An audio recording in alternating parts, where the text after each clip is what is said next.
السلام علیکم۔ متی اللہ جان کے ساتھ آج صحافی پروگرام میں خاص مہمان ہیں مرتضیٰ سولنگی صاحب۔ بہت شکریہ مرتضیٰ صاحب ہمیں جوائن کیا۔ سب سے پہلے آپ کو بتاتے چلیں کہ اسلام آباد کے اندر تو بہت کچھ ہو رہا ہے، آئین اور قانون کی باتیں ہو رہی ہیں، سیاستدانوں کی اہلیت اور ممکنہ نااہلی کے اوپر بحث ہو رہی ہے، مگر صحافی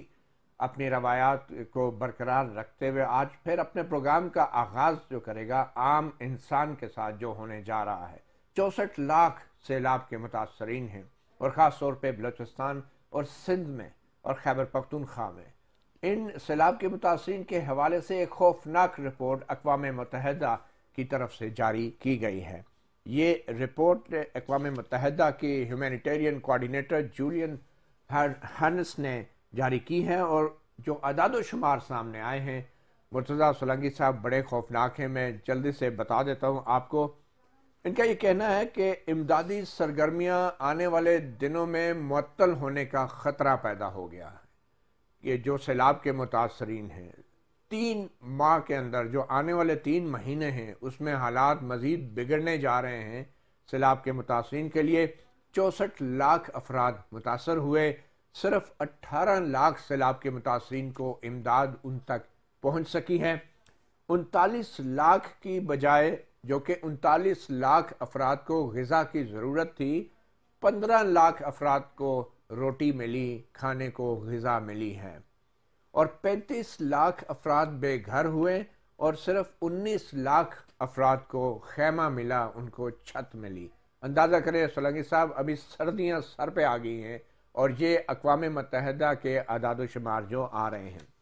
پھر ان اعداد و شمار کے مطابق 81 کروڑ ڈالر کی ضرورت تھی ان سیلاب کے متاثرین کے لیے، جس میں سے 26 کروڑ ڈالر جمع ہوئے ہیں۔ پاکستانی روپوں میں اگر کہیں تو 182 ارب روپے کی ضرورت تھی اور 58 ارب روپے جمع ہوئے ہیں۔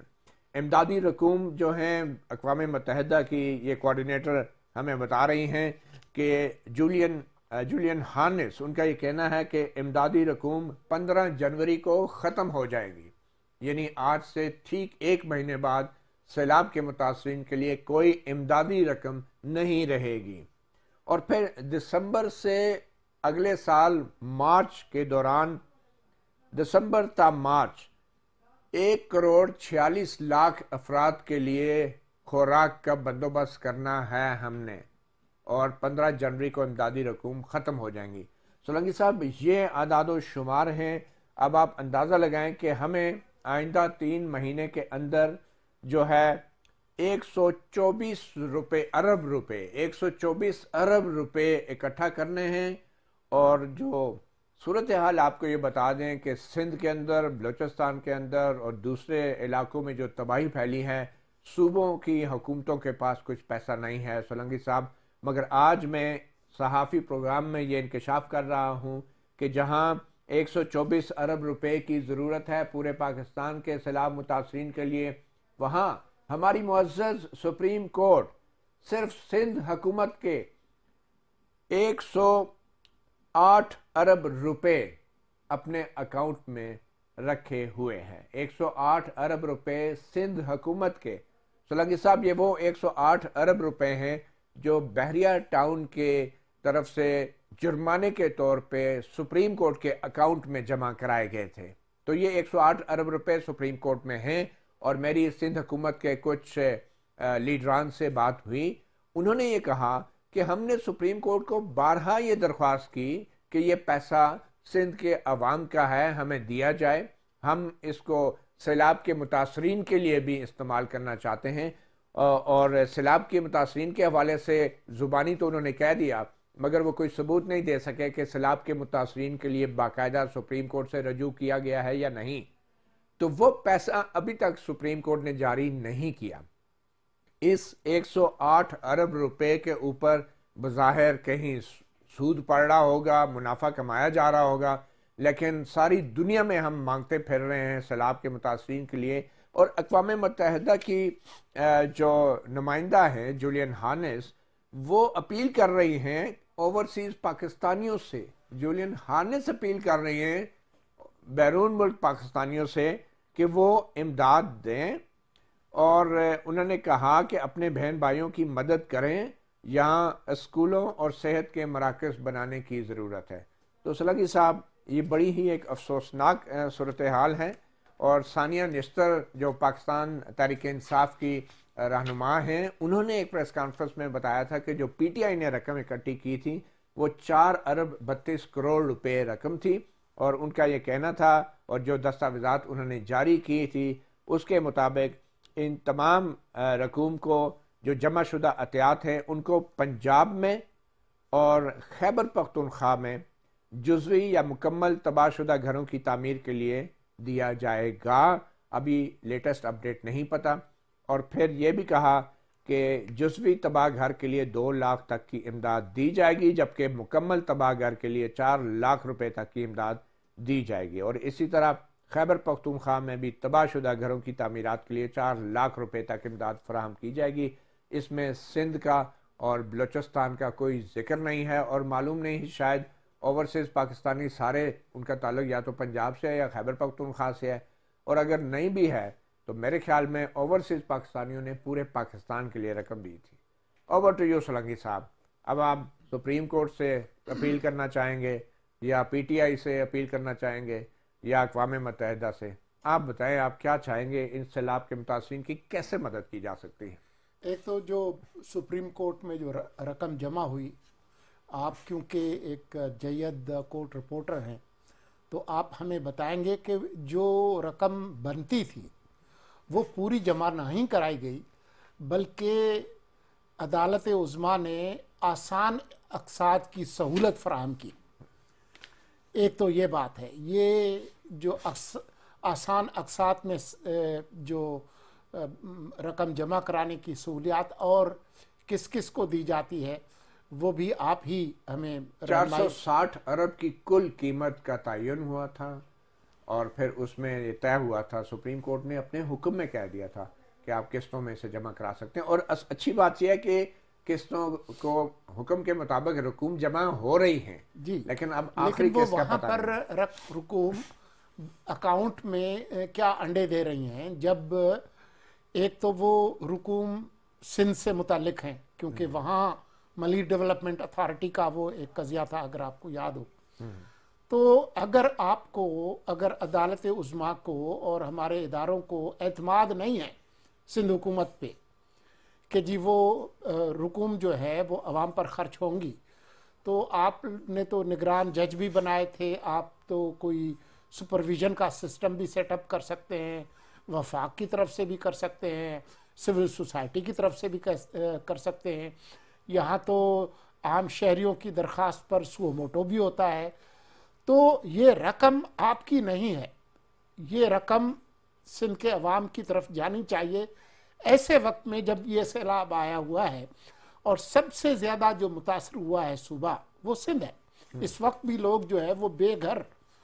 ایک انتہائی سردی میں گھر نہیں ہے، چھت نہیں ہے، کھانا نہیں ہے، دوائیاں نہیں ہیں، بیماریاں ہیں، تو وہ ان کی ضرورت ہے۔ اچھا، دوسری جو بات ہے وہ یہ ہے کہ جو آپ نے بتایا کہ پیسے ختم ہو رہے ہیں، اب یہ ایسے وقت میں ہو رہا ہے جب پاکستان ایک سخت معاشی بحران کا شکار ہے۔ آئے دن جو ہے وہ اس طرح کی خبریں ہوتی ہیں کہ جی وہ ہم دیوالیہ ہو رہے ہیں کہ نہیں ہو رہے ہیں، آئی ایم ایف کا پروگرام جو ہے اس کے اندر مسائل پیدا ہو رہے ہیں۔ تو ایسے وقت میں عام جو پاکستانی ہیں ان کی جو فلاحی اور جو خیراتی کاموں کی جو استطاعت ہے اس مہنگائی اور افراط زر کی وجہ سے وہ بھی خاصی محدود ہوئی ہے، تو وہ مسئلہ بھی ہے۔ لیکن ایک جماعت جس کے نام میں آخر میں انصاف آتا ہے، وہ شاید انصاف کہیں نیچے گر گیا ہے، یعنی وہ سندھ اور بلوچستان کے عوام کو، جس کے لیے بھی پچھلے دنوں عمران خان نے کہا تھا کہ میں سندھ فتح کرنے جاؤں گا، جیسے محمد بن قاسم فتح کرنے گئے تھے تو قاسم کے ابا یا ابو قاسم سندھ فتح کرنے جائیں گے، تو یہ اس طرح سے آپ سندھ فتح کریں گے؟ چلیں ٹھیک ہے، عمران پہ آپ جتنی بھی تنقید کریں، 4 ارب 32 کروڑ روپے عمران خان نے اکٹھے کیے ہیں، کسی اور نے نہیں کیے۔ دوسری اہم بات، یہ پلیجز تھے، مجھے نہیں پتا کہ نہیں، پلیجز تو بہت زیادہ تھے۔ ثانیہ نشتر کے مطابق یہ رقم آئی ہے جو موصول ہوئی ہے 4 ارب اور 32 کروڑ روپے۔ اینی وے، سپریم کورٹ نے ان کے معزز جج ہیں جسٹس فیصل عرب، انہوں نے اپنی ریٹائرمنٹ سے پہلے ایک حکم جاری کیا کہ سندھ میں ترقیاتی کاموں کے لیے یہ رقم سندھ حکومت کو دینے کی بجائے ایک جوڈیشل کمیشن بنے گا جو وہ طے کرے گا کہ یہ رقم کہاں سندھ کے اندر لگائی جائے، اور اس کی سربراہی ایک ریٹائرڈ سپریم کورٹ کا جج کرے گا۔ لیکن وہ جوڈیشل کمیشن بھی آج تک وہ جو ہے نہیں بن سکا، اور یہ تقریباً 3 سال گزر گئے۔ جو بیریئر ٹاؤن کی رقم ہے وہ 108 ارب روپے سپریم کورٹ کے اکاؤنٹوں میں پڑی ہے، اس پہ منافع لگ رہا ہے، سود لگ رہا ہے، لیکن وہ رقم عوام کے لیے دستیاب نہیں ہے۔ اور وفاقی حکومت، وزیر اعظم شہباز شریف ساری دنیا میں جا کے کہتے ہیں کہ سیلاب میں ہماری مدد کریں، اور جو سندھ حکومت ہے وہ بھی ابھی تک بظاہر اس کو بھی خبر نہیں ہے کہ بھائی سپریم کورٹ سے کہیں۔ اور یہ سندھ حکومت نے درخواست ڈالی ہوئی تھی کہ یہ رقم ہمیں دیں، لیکن اس درخواست کو بھی 2 سال ہو گئے، اور اس میں انہوں نے کہا تھا کہ جلدی ہیئرنگ کریں، رقم سندھ کی ہے، لیکن سیلاب کے بعد کا کوئی ریکارڈ نہیں ہے کہ انہوں نے کوئی سپریم کورٹ کو کہا ہو کہ یار اب تو سیلاب آ گیا ہے، ہمیں یہ رقم دے دیں۔ اور سپریم کورٹ کو اس معاملے میں بھی میرے خیال میں از خود ہی کارروائی کی بجائے احساس کرنا چاہیے، اور یہ رقم سندھ کے سیلاب کے متاثرین کے نام پہ سندھ حکومت کے حوالے کی جانی چاہیے۔ چھوٹی سی بریک لیتے ہیں، اور بریک کے بعد پھر ہم بات کریں گے ان مظلوم لوگوں کے لیڈروں کی۔ صحافی پروگرام میں اب ہم بات کریں گے سیلاب کے متاثرین کے بعد سیاست کے متاثرین سے، اور سب سے بڑے متاثرین میں شامل ہیں سابق وزیر اعظم عمران خان، جن کے خلاف اسلام آباد کی ایک سیشن کورٹ نے باقاعدہ ٹرائل کا اعلان کر دیا ہے۔ اور سولنگی صاحب 9 جنوری کو عمران خان کو ذاتی طور پہ اسلام آباد کی کچہری میں پیش ہونے کا حکم دیا ہے، اور یہ حکم الیکشن کمیشن کے اس ریفرنس اور اس کمپلینٹ پہ آیا ہے جس میں کہا گیا تھا کہ خان صاحب نے اپنے جو گوشوارے ہیں ان میں توشہ خانہ کے تحائف کی تفصیل ظاہر نہیں کی، اور پھر جو تحائف کو بیچ کے جو رقوم حاصل کی وہ رقوم بھی ان کے بینک اکاؤنٹس میں کہیں مطابقت نہیں رکھتی کہ کتنی بڑی رقوم تھی اور کہاں سے آئی۔ تو یوں انہوں نے جو ایفیڈیوٹ دیا تھا الیکشن کمیشن کے سامنے کہ میں نے اپنے مکمل اثاثے جمع کرا دیے ہیں، ان میں کوئی غلطی نہیں ہے، وہ بھی غلط ثابت ہوا، اور الیکشن کمیشن نے یہ کہا تھا کہ یہ آئین کی خلاف ورزی ہے، جس کے بعد وہ 5 سال کے لیے نااہل ہو سکتے ہیں، اور 3 سال کی انہیں قید ہو سکتی ہے، 1 لاکھ روپے کا جرمانہ ہو سکتا ہے۔ تو آپ کو کچھ لگتا نہیں ہے یہ فلم کچھ پرانی ہے، صرف کردار بدل گئے ہیں؟ ہاں، لیکن یہ فلم جس طریقے سے چل رہی ہے وہ لگتا ہے کہ اس کی جو رفتار ہے وہ اس طرح کی تیز نہیں ہے جس طرح سے ہم نے 2017 میں دیکھا تھا۔ مطلب آپ کو فلم پہ اعتراض نہیں ہے، رفتار پہ اعتراض؟ نہیں، مجھے اعتراض رفتار پہ بھی ہے، اور فلم پر ایک حد تک ہے۔ بات یہ ہے کہ جو الزامات 2017 میں تھے وہ ذرا مختلف نوعیت کے تھے، اور ابھی بھی یہ جو خان صاحب پہ ہے وہ 62(1) کے تحت ہے۔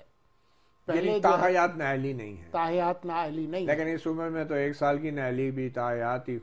بن جاتی ہے، مطلب ایک الیکشن ہی نہ لڑ سکیں آپ آنے والا۔ تو پھر بات یہ ہے کہ خان صاحب جوان ہیں، جوانوں کے لیڈر ہیں، گو کہ ان کی عمر 70 سال کے قریب ہے، لیکن یہاں پر تو مہاتیر محمد جو ہے وہ 90 کراس کرنے کے بعد بھی وزیر اعظم بنے ہیں۔ تو آپ کو خدشہ ہے؟ تو اس لیے جو ہے وہ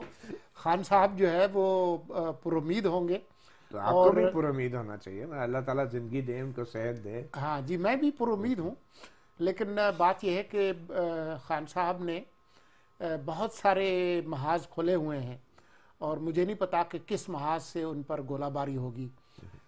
صرف یہاں سے ہوگی، سیشنز کورٹ سے ہوگی، اسلام آباد ہائی کورٹ سے جو مقدمہ ہے وہاں سے ہوگی، اور یہ جو ابھی آپ تحائف کی بات کر رہے تھے تو اس میں تو ہر روز نئے کٹے کھل رہے ہیں۔ کل کچھ ایک اور کھلا ہے کہ جی وہ کوئی 1.5 کروڑ روپے دے کے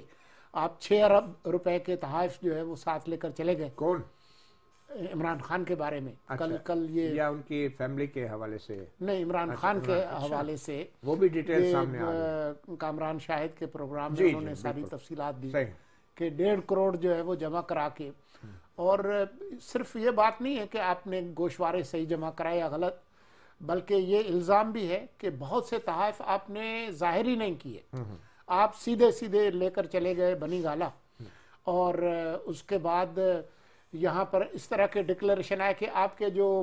منشی تھے اور آپ کے جو اسٹاف کے لوگ تھے ان کو تو لاکھوں ڈالر کے تحائف ملے، لیکن آپ کے نام کے سامنے آگے نل لکھا ہے۔ مگر سر بہت سے ابھی بھی ایسے بڑے بڑے لوگ ہیں کہ جہاں ہم وزیر اعظم کے توشہ خانہ ریکارڈ کو تو مانگ سکتے ہیں، مگر ان کا توشہ خانہ ریکارڈ ہم ابھی بھی نہیں مانگ سکتے۔ اور پھر خان صاحب نے ایک دن پہلے ہی کہا تھا کہ میں ہفتے کو اعلان کروں گا کہ کس تاریخ کو میں نے اسمبلیاں ڈیزالو کرنی ہیں، 17 دسمبر کو۔ 17 دسمبر کو میں تاریخ بتاؤں گا۔ اور پھر اس کے بعد کیا ہوا، پہلے خان صاحب کو سن لیتے ہیں، پھر بتاتے ہیں کہ آج کیا ہوا۔ پھر میں انشاءاللہ 17 تاریخ کو لبرٹی چوک میں اپنے خطاب کے اوپر اپنی قوم کو ڈیٹ دوں گا، جب ہم 2 اسمبلیز، ہماری جو پختونخوا کی اسمبلی اور ہماری جو پنجاب کی اسمبلی ہے، اس کو ہم ڈیزالو کریں گے، اس میں سے نکل کے ہم الیکشن اناؤنس کروائیں گے۔ اس کے علاوہ ہمارے جو 123 یا غالباً 125 نیشنل اسمبلی کے ممبرز ہیں جو ہمارے انہوں نے ابھی تک استعفے قبول نہیں کیے، ہم نیشنل اسمبلی کے اندر جا کے اسپیکر کے سامنے کھڑے ہو کے کہیں گے کہ ہمارے استعفے قبول کرو،